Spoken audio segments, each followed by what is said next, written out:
Let me paint you a picture. Two men walk into the same room. Same age. Same background. Similar intelligence. Similar life experience. Within 20 minutes, one of them has been subtly guilt-tripped into agreeing to something he didn't want to do. He leaves the conversation feeling vaguely used, but not quite sure why. He replays it in the shower later, thinking of all the things he should have said. The other man.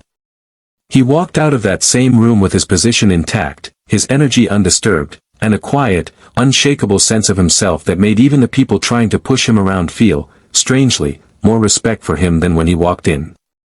Same room. Same pressure. Completely different outcome. What was the difference? It wasn't size. It wasn't aggression. It wasn't arrogance or coldness or some wall he had built around himself to keep the world out. It was something quieter than that. Something deeper. Something that most men are never taught, because the people who benefit from your manipulation would very much prefer you never learn it. Today, we are going to name it. 5 traits. 5 specific, learnable, deeply human qualities that separate the men who get played from the men who simply cannot be. Stay with me. Because by the end of this, you are going to see yourself, and the people around you, very differently.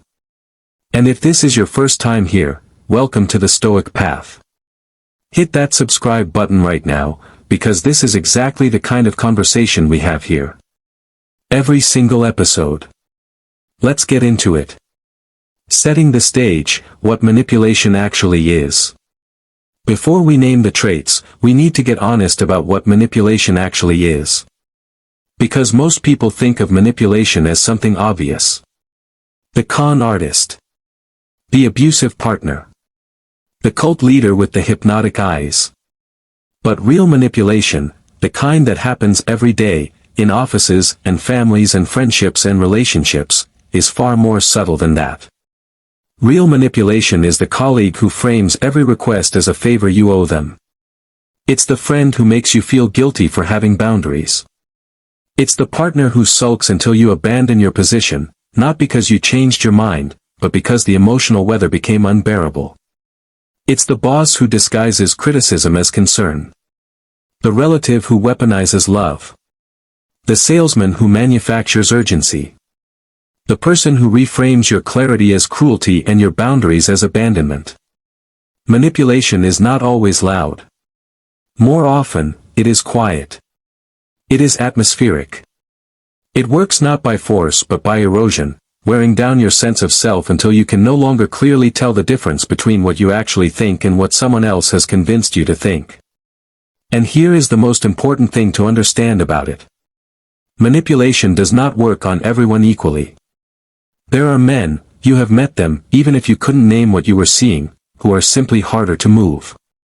Not because they don't feel. Not because they don't care. But because something in them is anchored in a way that pressure cannot dislodge. What is that anchor made of? 5 things. Trait 1, radical self-knowledge. The first trait of a man who cannot be manipulated is that he knows himself. Not surface level knows himself. Not, I like football and I'm an introvert, knows himself. I mean he has done the uncomfortable, ongoing work of understanding his own values, his own fears, his own patterns, his own triggers, and because of that work, he is very difficult to deceive. Even by himself. Here is why this matters. Manipulation almost always works by exploiting a gap. A gap between who you think you are and who you actually are. A gap between what you say you value and what you secretly fear. A gap between your stated boundaries and your actual behavior. A skilled manipulator, even an unconscious one, finds those gaps and works them like a lever. But a man who knows himself has closed most of those gaps. Or at the very least, he sees them. And a gap you can see is a gap you can defend. Let me tell you about a man named Solomon. Solomon was a senior manager at a mid-sized company. Respected. Thoughtful. Good at his job. He also had one particular vulnerability that he had never examined, a deep, unspoken fear of being seen as difficult. Of being the person in the room who made things hard. His director knew this, not consciously, but instinctively, the way manipulators often do. And so every time Solomon raised a concern, the director would sigh and say something like, "I just expected more flexibility from you, Solomon. I thought you were a team player." And Solomon, every time, would fold. Not because the director was right, but because that one phrase hit the unexamined fear like a key in a lock. This went on for 2 years. Then Solomon started doing something different. He started writing. Not for anyone else, just for himself. Questions he asked himself every morning. What do I actually believe about this situation? What am I afraid of right now? Is that fear legitimate or is it old? He started to see the gap. He started to recognize the moment the fear activated, that particular tightening in his chest when someone implied he was being difficult. And the next time the director used that line, Solomon paused. Looked at him calmly. And said, "I hear that. And I still think my concern is valid. Can we address it?" The director blinked. The room shifted. Something had changed. What changed was that Solomon had closed the gap. The lever had no purchase anymore. The Stoics called this self-knowledge the foundation of all virtue. Socrates built his entire philosophy on it, know thyself, those 2 words carved into the temple at Delphi like a command from the gods. It is a command worth taking seriously. Because you cannot be moved from a position you don't know you're standing in. Know your values. Know your fears. Know where your yes comes from and where your no comes from. Know the difference between genuine guilt and manufactured guilt. Know yourself. And watch how much harder you become to move. Trait 2, emotional regulation. The second trait is one that is deeply misunderstood, especially by men. Emotional regulation does not mean not feeling. It does not mean being cold. Detached. Stone-faced. The man who never flinches, never grieves, never gets angry. That is not emotional regulation. That is emotional suppression. And suppressed emotion is actually one of the easiest things to manipulate, because it builds underground pressure that a skilled manipulator can release at exactly the moment it serves them. Emotional regulation means something far more powerful than that. It means you can feel everything, and still choose your response. It means emotion moves through you without sweeping you away. It means that when someone raises their voice, you don't automatically raise yours. When someone goes cold, you don't immediately panic and chase. When someone provokes you, you don't automatically perform for them. Here is a short story that I want you to sit with. There were 2 martial artists training together. One was technically brilliant but had a volatile temper. The other was less flashy but extraordinarily calm. During a sparring match, the volatile one began taunting his opponent, trying to get inside his head. The insults got personal. Pointed. Designed to sting. The calm one didn't react. He just kept his eyes level and his feet planted. The volatile one, frustrated by the lack of reaction, pushed harder. Got sloppier. More emotional. And in that sloppiness, the calm man found his opening. After the match, someone asked the calm man, "Doesn't it bother you when he says those things?" He smiled. "Of course it bothers me. But I've learned that the moment I perform my feelings for someone who is trying to provoke them, I've already lost." That sentence deserves to live in you for a while. The moment you perform your feelings for someone who is trying to provoke them, you've already lost. Manipulation often works by emotional hijacking. Someone creates an intense emotional state in you, shame, fear, anger, guilt, anxiety, and then, while you are flooded, they move the pieces on the board. A man who can stay regulated, who can feel the flood and not be swept away, denies manipulators their primary weapon. This is not a personality type. It is a skill. It is built through practice. Through breathwork, through meditation, through therapy, through journaling, through the patient, unglamorous work of learning to sit with discomfort instead of fleeing it or exploding from it. The Stoics called this apatheia, not apathy in the modern sense, but the state of not being enslaved to your passions. Of being their master, rather than their servant. Build that mastery. And watch how quickly the people who used to move you with their moods and their performances begin to lose their power over you. Trait 3, the ability to tolerate disapproval. This one is the one that most men won't admit hits them. Because we are taught, subtly, persistently, from boyhood, that disapproval means danger. Not physical danger necessarily. But social danger. Relational danger. The danger of being cast out, left behind, seen as selfish or cold or difficult or too much. And because we are wired for belonging, because human beings are social animals who survived for millennia by staying within the group, disapproval activates something deep and ancient and primal in us. Manipulators know this. And they use it with extraordinary precision. I'm not angry. I'm just disappointed. I thought you cared about this family. Fine. Do what you want. I'll just handle it myself. I guess I was wrong about you. Every one of those statements is a disapproval weapon.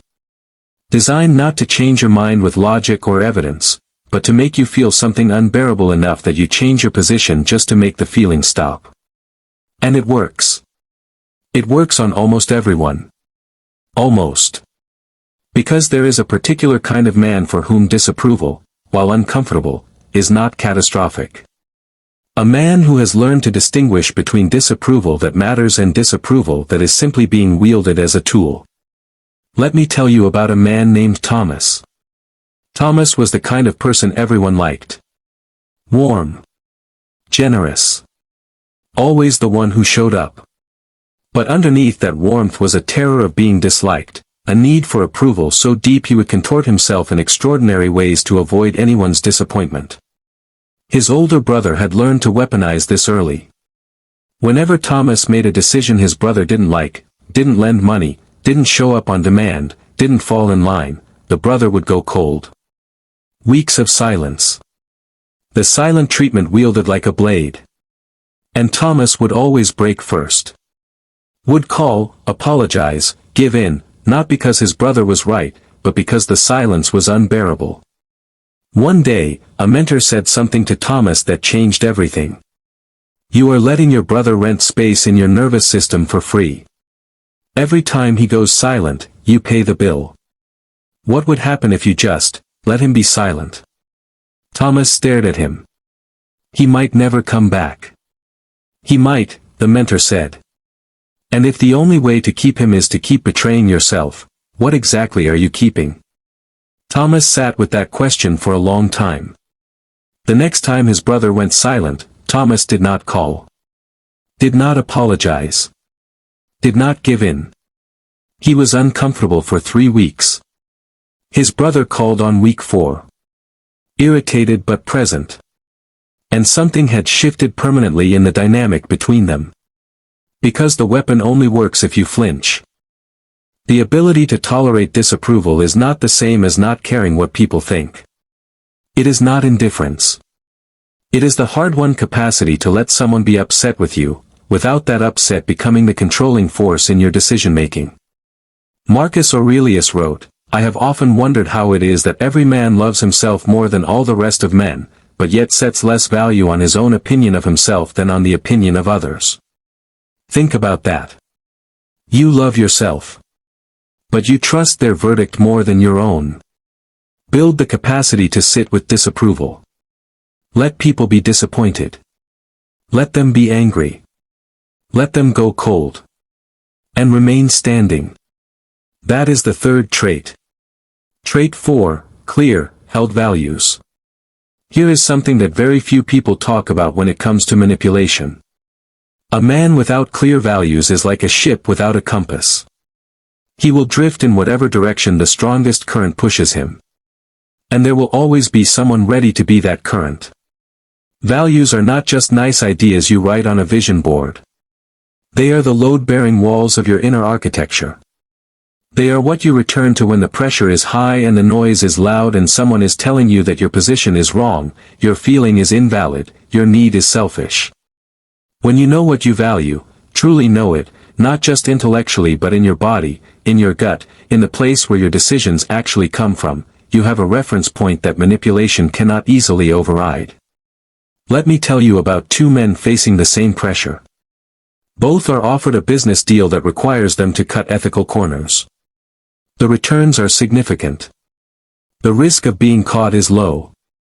The person offering the deal is charming, persuasive, and very good at reframing ethical concerns as naivety. The first man doesn't have a clearly defined ethical framework.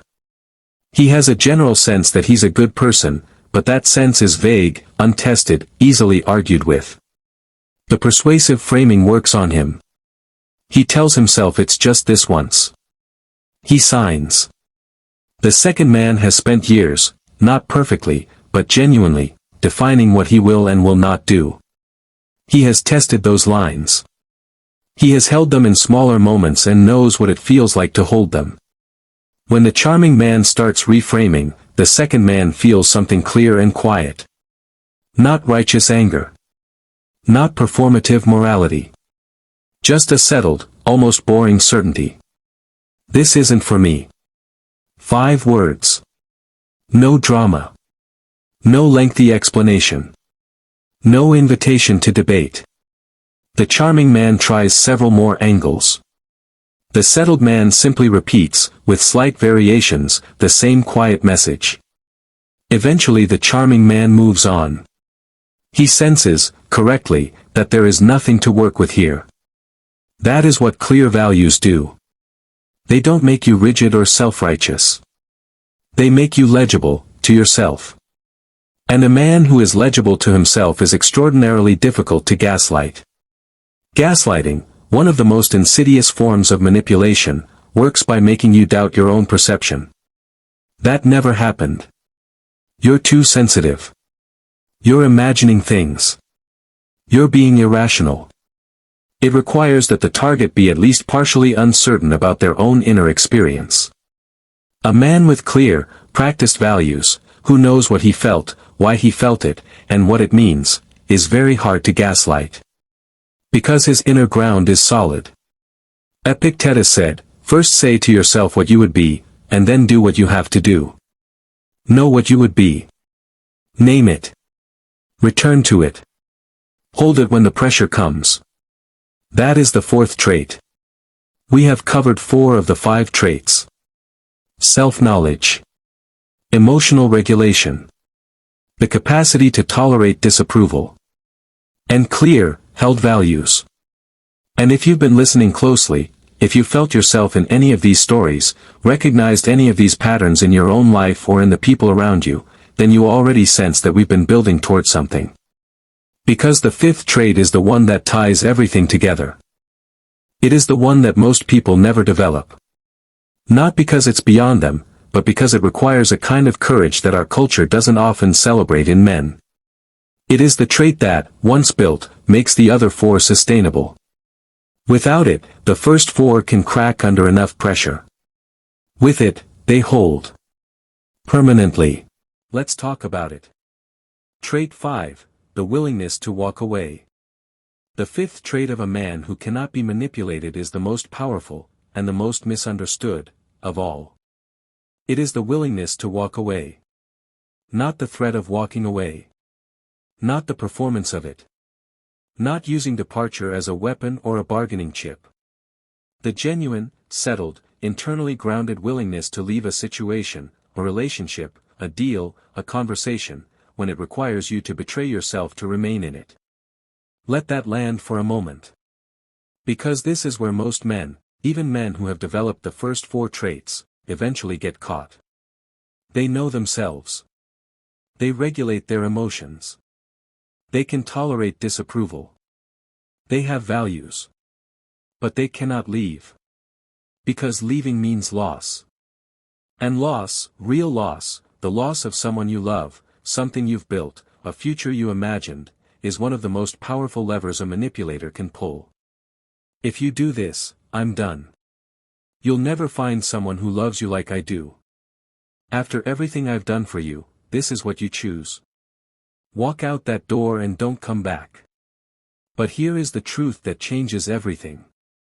Your willingness to walk away is not cruelty. It is not coldness. It is not indifference to the people you love or the things you've built. It is the proof, to yourself and to everyone around you, that you cannot be owned. And a man who cannot be owned cannot be manipulated. Because the ultimate source of all manipulation is the belief, held by the manipulator, confirmed by your behavior, that you need this too much to leave. Remove that belief, and the entire architecture of control collapses. The story of Daniel and the business partner. Let me tell you about a man named Daniel. Daniel had spent 6 years building a business with his partner, Marcus. They had started with nothing, a shared apartment, a shared laptop, a shared dream. The business had grown into something real. Something worth protecting. But over time, something had shifted in Marcus. The decisions became unilateral. The credit became lopsided. The financial arrangements became increasingly difficult to audit. And whenever Daniel raised concerns, calmly, specifically, with documentation, Marcus would do something remarkable. He would make it personal. I can't believe after everything we've been through, you're treating me like a suspect. You know what, Daniel? If you don't trust me, maybe we shouldn't be doing this together. I have given everything to this company. Everything. And this is how you repay me. And every single time, Daniel would back down. Would soften. Would apologize for raising something legitimate because the emotional temperature had become unbearable. This went on for 2 years. Then one evening Daniel sat alone and asked himself a question he had been avoiding. If this partnership required me to keep betraying my own judgment indefinitely, could I leave it? He sat with that question for a long time. And slowly, painfully, he realized the answer was yes. Not easily. Not without grief. Not without significant financial disruption and the loss of a friendship he had genuinely valued. But yes. The moment he knew he could leave, something changed. Not in Marcus. Not in the business. In Daniel. He stopped flinching. The next time Marcus used the emotional escalation tactic, Daniel looked at him steadily and said, I hear that you're upset. The question I've raised still needs an answer. Can we get back to it? Marcus escalated further. Daniel held the line. Did not apologize. Did not soften. 3 conversations later, Marcus, sensing for the first time that the usual tools were not working, actually engaged with the substance. The financial irregularities were addressed. The decision-making process was restructured. The partnership survived. Not because Daniel threatened to leave. But because Daniel genuinely could, and Marcus, on some level, felt that for the first time. The willingness to walk away changed the entire dynamic. Without a word about leaving being spoken. That is the power of the 5th trait. Why most men never develop this. Now let's be honest about why this trait is so rare. Because it requires something most of us were never taught to make peace with. It requires a tolerance for loss. Our entire culture, our upbringing, our relationships, our media, our religion in many cases, teaches us that leaving is failure. That staying is loyalty. That enduring is strength. And sometimes those things are true. But they are weaponized against us when they become unconditional. When staying becomes mandatory regardless of what the staying costs you. When endurance becomes indistinguishable from self-erasure. A man who has not made peace with loss will do almost anything to avoid it. He will accept terms that diminish him. He will apologize for things he did not do. He will shrink himself into whatever shape the relationship or the situation demands, because the alternative, in his nervous system, feels like annihilation. The man who has made peace with loss removes that weapon permanently.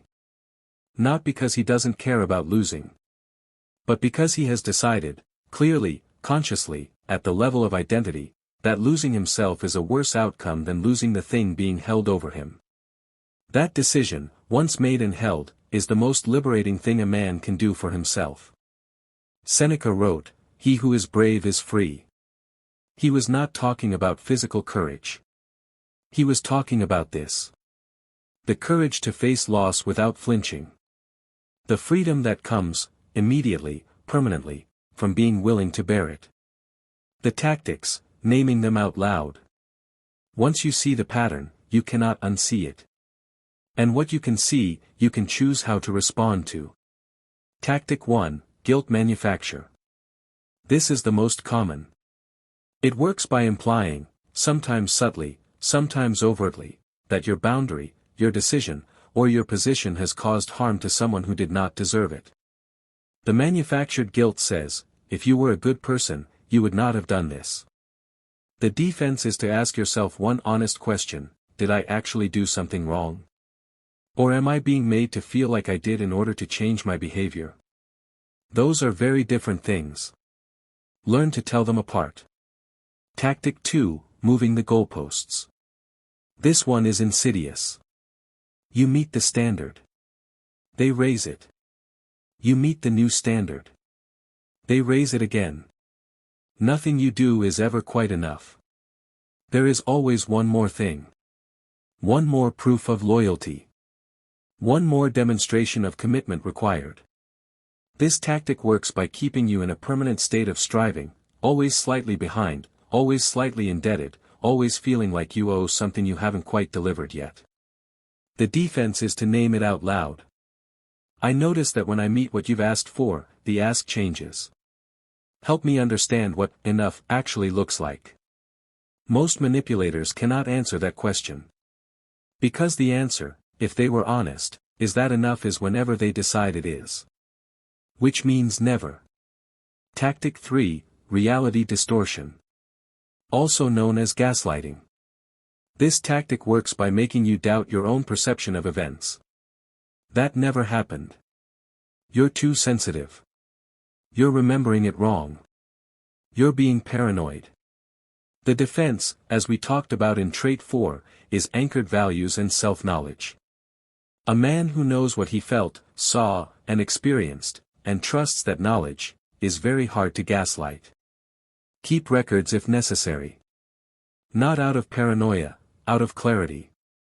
Trust your own experience. You were there. Tactic 4, Triangulation. This is where a third party is introduced, real or implied, to create insecurity or competition. Everyone thinks you're overreacting. My ex never had a problem with this. Even your friends think you're being unreasonable. The purpose is to make you feel isolated in your position. Like the problem is uniquely yours. Like the consensus of reasonable people is against you. The defense is to go back to your own inner reference point. Not arrogantly, you should always be genuinely open to feedback. But feedback and weaponized social proof are different things. Ask yourself, is this person bringing me genuine perspective? Or are they using an unnamed, unverifiable consensus to destabilize me? Tactic 5, Love Bombing followed by withdrawal. This one is slower and more devastating. It operates over time. In the early stages, of a relationship, a friendship, a business partnership, the manipulator makes you feel extraordinarily seen, valued, chosen. The attention is intense. The affirmation is constant. Then, gradually, it is withdrawn. Replaced by silence, coldness, disappointment. And you, conditioned now to that initial high, spend enormous energy trying to get back to it. That effort. That striving. That longing. That is the control mechanism. The defense is to notice the pattern over time. Intensity at the beginning is not automatically a good sign. It can be genuine. It can also be a setup. Pay attention to consistency over time more than intensity in the moment. Character reveals itself slowly. Trust what you see over months, not what you felt in the first weeks. The integration, when all 5 work together. Now I want you to see something. These 5 traits are not separate. They are a system. And when they work together, when a man has developed all 5, even imperfectly, something remarkable happens. He becomes, in the truest sense of the word, free. Not free from difficulty. Not free from pain or loss or conflict. Life does not offer that freedom to anyone. But free from the particular kind of suffering that comes from being controlled by other people's needs, moods, threats, and manipulations. Free to be honest, because he is not dependent on approval. Free to hold his ground, because he is not terrified of disapproval. Free to love generously, because his love is not driven by fear of abandonment. Free to do good work, because his sense of self is not contingent on other people's validation. Free to walk away from what diminishes him, because he has made peace with loss. That is the man. The fully integrated version of these 5 traits. And I want to be clear, this is not a destination you arrive at. It is not a box you tick. It is a direction you choose. A practice you return to daily. Some days you will hold the line beautifully. Some days the old patterns will pull you under and you will not realize it until you are already in the current. That is not failure. That is being human. What matters is that you return. That you choose the direction again. That you do the patient, unglamorous, deeply worthwhile work of becoming a man who cannot be moved by pressure, only by truth, evidence, and genuine love. The daily practice. So let's make this concrete. Because transformation without practice is just inspiration. And inspiration without action fades by morning. Here are 5 daily practices, 1 for each trait. Simple. Sustainable. Cumulative. For self-knowledge, spend 5 minutes every morning asking, what do I actually believe today? What am I afraid of? Is that fear legitimate or is it old? Write it down if you can. The act of writing forces clarity that thinking alone cannot produce. For emotional regulation, when you feel the flood coming, the anger, the shame, the anxiety, practice the pause. 3 breaths before any response. Not to suppress. To create the gap between stimulus and response that Viktor Frankl wrote about. 5 seconds of pause has changed the outcome of more conversations than any clever argument ever has. For tolerating disapproval, practice small doses of it deliberately. Disagree with someone in a low-stakes conversation. Hold a position when someone pushes back. Order something different when a group is deciding. Small acts of self-assertion build the muscle for the larger ones. For clear values, write your non-negotiables down. Not a long list. 3 to 5 things you will not compromise on. Read them when the pressure is high. Let them be the ground you stand on when the noise around you gets loud. For the willingness to walk away, ask yourself regularly, am I here because I choose to be, or because I am afraid to leave? If the answer is fear, examine it. You may still choose to stay. But choose consciously. From strength, not from terror. These 5 practices. Done imperfectly.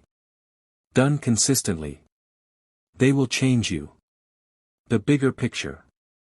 I want to close with something that might surprise you. Everything we have talked about today, the self-knowledge, the regulation, the tolerance for disapproval, the values, the willingness to walk away, none of it is about becoming hard. It is about becoming whole.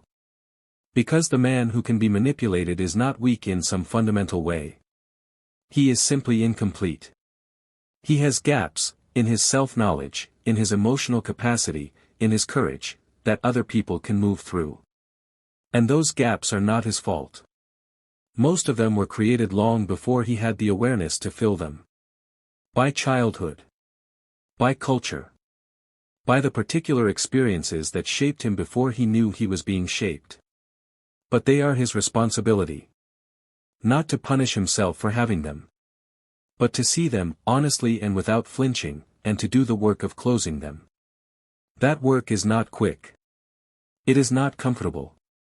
It will not make you universally liked. In fact, as you develop these traits, some people in your life will become uncomfortable with the new version of you. Some will push back. Some will call you cold or distant or difficult. Pay attention to who is most uncomfortable with your growth. That discomfort is information. The people who genuinely love you will adjust. Will respect the new ground you are standing on. May even be inspired by it. The people who are benefiting from your lack of it, they are the ones who will push back hardest. Let that be your compass. Marcus Aurelius, in that private journal, writing to himself in the quiet hours, said this. Never esteem anything as of advantage to you that will make you break your word or lose your self-respect. Your word. Your self-respect. Those are the two things worth protecting above all others. Not your comfort. Not your image. Not your position in the group. Your word and your self-respect.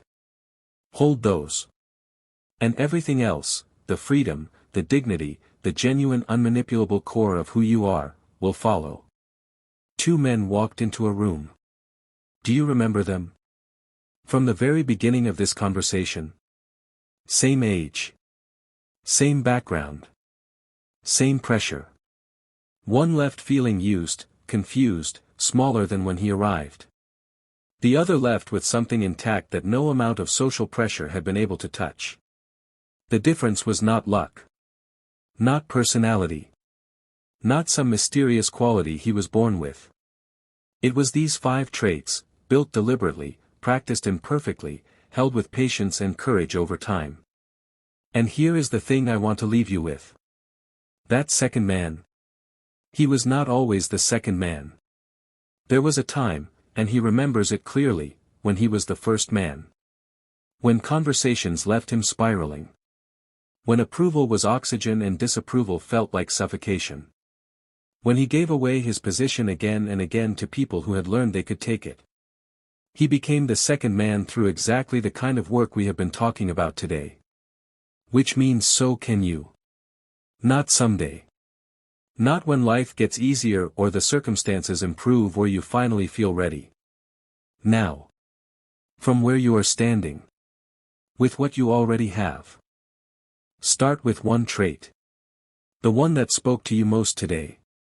The one that made you uncomfortable in that particular way that means something true has landed. Start there. And build. If this conversation meant something to you, if you saw yourself in any of these stories, felt something shift, or found yourself wanting to share this with someone who needs it, then you know what to do. Subscribe to the Stoic Path. This is what we are here for. Not inspiration that fades. Not motivation that peaks and crashes.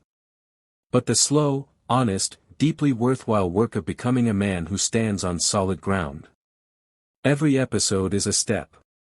And every step compounds. We will see you on the path. Take care of yourself. And remember, you were never as powerless as you were taught to and NBSP.